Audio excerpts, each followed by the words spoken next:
करना चाहता हूं, इस इम्पोर्टेड हुकूमत को एक पैगाम देना चाहता हूं। आपको मैं 6 दिन दे रहा हूं। 6 दिन के अंदर आप इलेक्शन अनाउंस करें, जून के महीने में इलेक्शन अनाउंस करें और असेंबलीज डिसॉल्व करें। अगर 6 दिन के बाद ये नहीं करेंगे आप, तो मैं सारी अपनी कौम को लेके वापस इस्लामाबाद आऊंगा। आपके पास टाइम है। गवर्नमेंट आपसे चल नहीं रही, गवर्नमेंट आपसे चल नहीं रही, आप गवर्नमेंट चलाने नहीं आए। करप्शन के हिसाब अपने खत्म करवा रहे हैं। इसलिए 6 दिन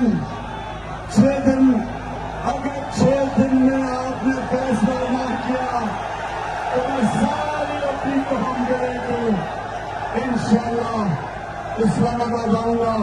और इस बारी कोई रुकावटें नहीं होंगी, क्योंकि सुप्रीम कोर्ट का हुक्म है कि कोई किसी किस्म की पुरअमन एहतजाज पे किसी किस्म की रुकावट नहीं हो सकती।